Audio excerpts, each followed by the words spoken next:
सूर्य एक आग का गोला है, तो आदित्य अंतरिक्ष यान इसके निकट कैसे जा सकता है? 2 सितंबर 2023 को इसे लॉन्च किया जा रहा है, लेकिन यह पार्किंग स्पॉट पर कब पहुंचेगा? यह क्या शोध करेगा और चंद्रयान 3 की सफलता के बाद यह महत्वपूर्ण क्यों है? आदित्य L1 इसरो का एक ड्रीम प्रोजेक्ट है। जब यह सफल हो जाएगा तो भारत उन देशों में शामिल हो जाएगा जिन्होंने सूर्य का अध्ययन करने के लिए अंतरिक्ष आधारित वेधशालाओं को विस्तार दिया है। संयुक्त राज्य अमेरिका, यूरोपीय अंतरिक्ष एजेंसी और जापान के पास सूर्य और उसकी क्रियाशीलता की जांच करने के लिए अंतरिक्ष वेधशालाएं हैं। आदित्य L1 के साथ भारत ऐसा करने वाला चौथा देश बन जाएगा। भारतीय यान उन घटनाओं की जांच करेगा जो सौर तूफान, सोलर फ्लेयर और कोरोनल मास इजेक्शन को जन्म देती हैं। ये तीनों तीव्र सौर गतिविधियां चुंबकीय तूफान को जन्म देती हैं जो पृथ्वी पर प्रभाव डालता है। कब तक पहुंचेगा आदित्य L1? इसरो के पास बहुत शक्तिशाली प्रक्षेपण यान तो नहीं है और इसलिए इस मिशन में भी चंद्रमा तक पहुंचने के लिए इस्तेमाल की गई स्लिंग शॉट रणनीति का उपयोग किया जाएगा। प्रक्षेपण के बाद यान को अपने गंतव्य तक पहुंचने में 100 से अधिक दिन लगेंगे। क्या यह सूर्य पर वैसे ही उतरेगा जैसे चंद्रयान 3 चंद्रमा पर उतरा था? नहीं, यह यान एक सुविधाजनक बिंदु के चारों ओर सूर्य का अध्ययन करने के लिए स्वयं को स्थापित करेगा। इस बिंदु को L1 कहा जाता है। यह बिंदु पृथ्वी से सूर्य की दिशा में लगभग 15 लाख किलोमीटर दूर है। तुलना के लिए पृथ्वी से सूर्य की दूरी लगभग 15 करोड़ 10 लाख किलोमीटर है। L1 पॉइंट में क्या खास है? सूर्य और पृथ्वी में एक गुरुत्वाकर्षण खिंचाव काम करता है। पृथ्वी और सूर्य को जोड़ने वाली सीधी रेखा पर एक बिंदु होता है जहां दोनों दिशाओं में बल बराबर होता है।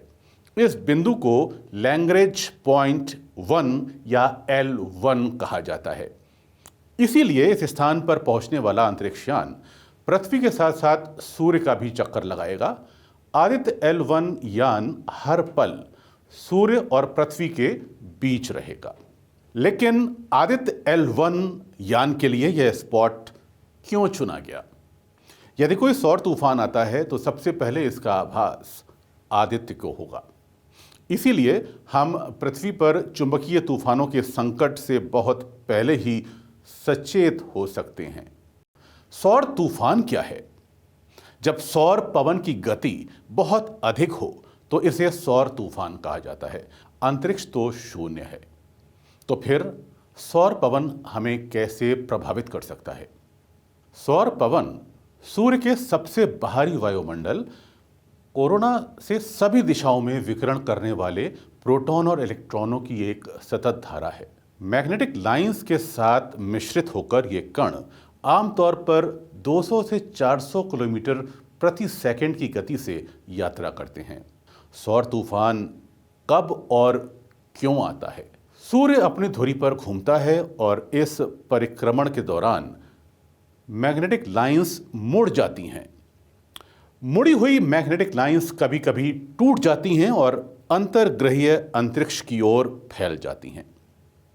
आवेशित हिस्से इन रेखाओं या लाइंस के साथ तीव्रता से तेजी के साथ प्रवाहित होते हैं और यही सौर तूफान कहलाता है। कभी कभी मुड़ी हुई चुंबकीय रेखाएं नई श्रृंखलाएं बनाती हैं। उस समय भारी मात्रा में ऊर्जा के साथ एक्सरे, गामा किरणें और दृश्य प्रकाश की एक चमक उत्सर्जित होती है। यह सोलर फ्लेयर कहलाता है। कभी कभी मुड़ी हुई चुंबकीय रेखाएं सतह से बाहर फैलती हैं और फट जाती हैं। प्रस्फुटित मैग्नेटिक लाइंस सूर्य की सतह से काफी मात्रा में प्लाज्मा ले जाती हैं। इसे कोरोनल मास इजेक्शन कहा जाता है।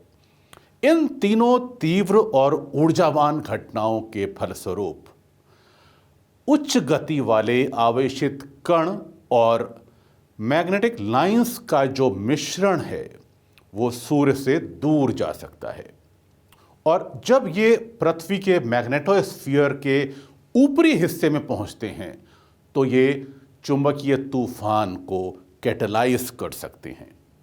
क्या चुंबकीय तूफान हानिकारक है? पृथ्वी पर मनुष्यों या जीवन के लिए चुंबकीय तूफान से संभवतः कोई खतरा तो नहीं है। हालांकि उपग्रहों की इलेक्ट्रॉनिक्स प्रणाली और सौर पैनल प्रभावित हो सकते हैं। अंतरिक्ष यात्रियों को सावधानी बरतने की जरूरत होती है।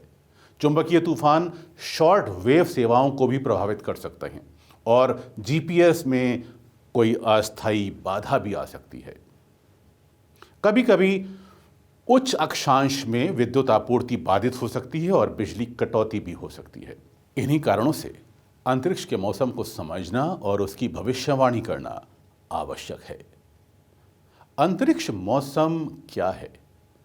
पृथ्वी की मैग्नेटिक लाइंस और पृथ्वी के पर्यावरण के निकट सौर पवन की गति में या स्पीड में परिवर्तन को समझना और उसका मेजरमेंट अंतरिक्ष मौसम कहलाता है। पृथ्वी की परिक्रमा कर रहे हजारों सैटेलाइट्स को हाई डोज ऑफ रेडिएशन से सुरक्षित रखने के लिए प्रतिकूल अंतरिक्ष मौसम की भविष्यवाणी करना आवश्यक है। आदित्य मिशन सूर्य के किन रहस्यों का अध्ययन करेगा? सूर्य के बारे में बहुत सी बातें अज्ञात हैं। एक आश्चर्यजनक रहस्य को कोरोनल हीटिंग समस्या कहा जाता है। इसका मायने यह है कि ताप स्रोत के पास तापमान अधिक है और जैसे जैसे हम दूर जाते हैं तापमान गिरता जाता है। सूर्य की सतह का तापमान लगभग 5600 डिग्री सेल्सियस है, लेकिन इसके चारों ओर कोरोना लगभग 10 लाख डिग्री सेल्सियस का है। आदित्य मिशन सूर्य के ऐसे ही रहस्यों का पता लगाएगा और जांच करेगा। आदित्य मिशन अनुसंधान और अध्ययन कैसे करेगा? यह यान सूर्य और उसके निकट अंतरिक्ष मौसम की गतिविधि का निरीक्षण करने और मापने के लिए कई वैज्ञानिक उपकरणों को साथ ले जाएगा। सभी पेलोड्स विभिन्न इसरो केंद्रों के सहयोग से स्वदेशी रूप से विकसित किए गए हैं। विजिबल एमिशन लाइन कोरोनोग्राफ सौर कोरोना में परिवर्तन और कोरोनल मास इजेक्शन की गतिशीलता का अध्ययन करेगा। इस उपकरण को बेंगलुरु स्थित भारत सरकार के विज्ञान और प्रौद्योगिकी विभाग के स्वायत्त संगठन इंडियन इंस्टीट्यूट ऑफ एस्ट्रोफिजिक्स द्वारा विकसित किया गया है। सौर अल्ट्रावायलेट इमेजिंग टेलीस्कोप पराबैंगनी तरंग दैर्ध्य में फोटोस्फीयर और क्रोमोस्फीयर की छवि लेगा। इससे हमें कोरोनल मास इजेक्शन के बारे में बहुत सी नई और गहरी जानकारियां मिलेंगी।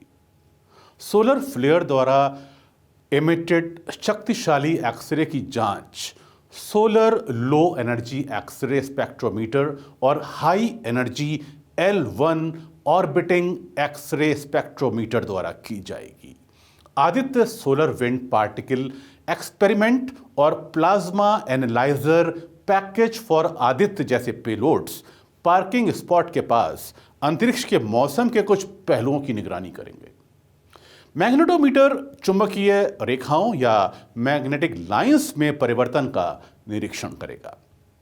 इससे खतरनाक चुंबकीय तूफानों के पूर्वानुमान लगाने में मदद मिलेगी। संयुक्त राज्य अमेरिका, यूरोपीय अंतरिक्ष एजेंसी और जापान के पास सूर्य की गतिशीलता का अध्ययन करने के लिए अंतरिक्ष आधारित वेधशालाएं उपलब्ध हैं। आदित्य की सफलता से भारत ऐसा करने वाला चौथा देश बन जाएगा। आदित्य L1 मिशन के लिए इसरो के सभी वैज्ञानिकों को शुभकामनाएं।